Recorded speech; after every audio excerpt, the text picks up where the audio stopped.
This is the Bellroy Lite Travel Pack 30 liters, not the 38. And I choose this smaller one on purpose. Can it actually work for one bag travel? Let's pack it, test it in the rain and carry it fully loaded. Before I pack it, let's take a quick look at the bag. It weighs about 2.1 pounds, just under a kilo, so you're not starting heavy before you even pack it. On the front, there is a vertical front pocket below and a quick access pocket above.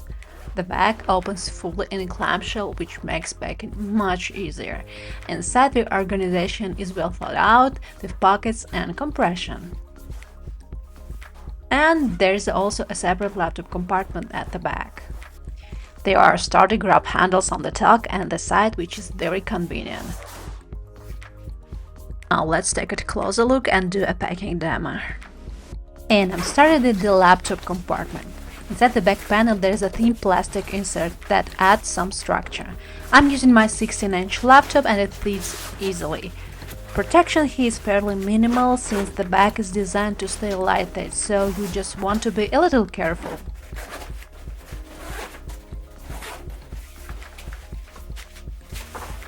Now moving into the main compartment. For my clothes I use compression packing cubes. In a bag this size, structure really helps. You can also pack it without cubes, as you can see here.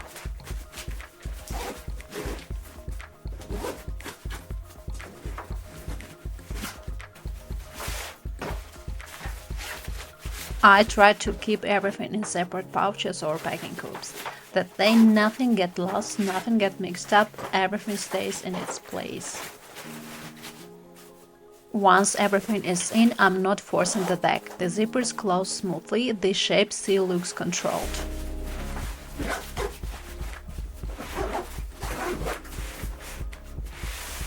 The top quick access pocket. It's not too deep, which I like, things don't disappear inside. This is where I keep the things I need immediately: passport, wallet, a pen. There's also a key lash inside, glasses go in here as well, and I always carry disposable toilet seat covers. They are stayed in this pocket too. Basically anything I might need quickly in airport or mid-flight goes here.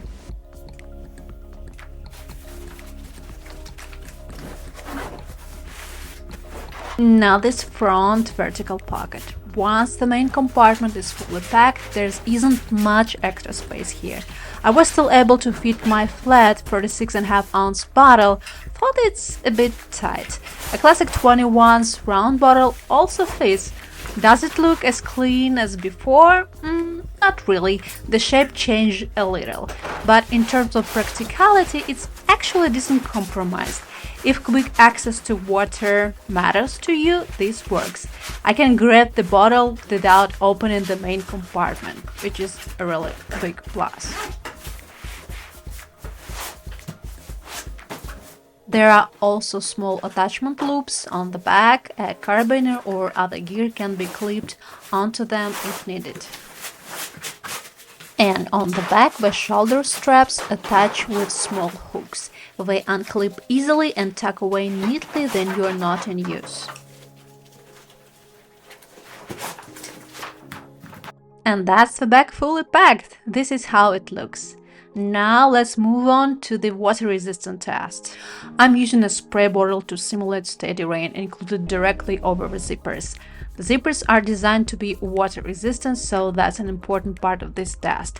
After about 10 minutes, most of the water is still sitting on the surface. The fabric hasn't absorbed much. I opened all the compartment and there's practically dry.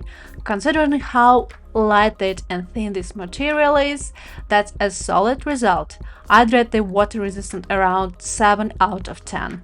Light rain for a short period isn't a problem. In heavy sustained rain, you'll probably want a rain cover, but realistically, this gives you enough time to find a shelter. For a lightweight travel backpack, that's a very good balance.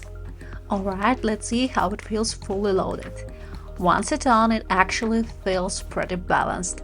The back panel breathes well. There's a thin panel behind the laptop that adds some structure.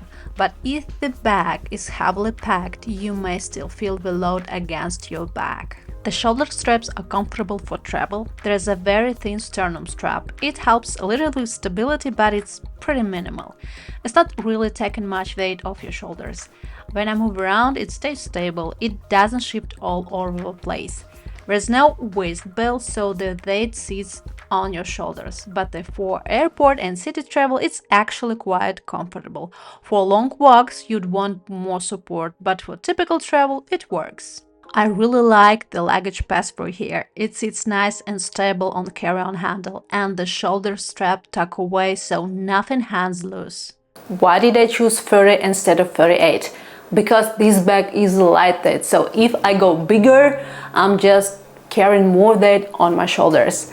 30 liters keeps the load manageable, and honestly, it keeps me from overpacking. So, at almost $200, is it worth it? At this price, it competes with bags like the Big Design Travel Backpack or the Aer Travel Pack 3 Small. What really sets this one apart is the weight. It's noticeably lighter than the most bags in this price range and quality segment. So, if this one isn't for you, check out the other backpack reviews on my channel.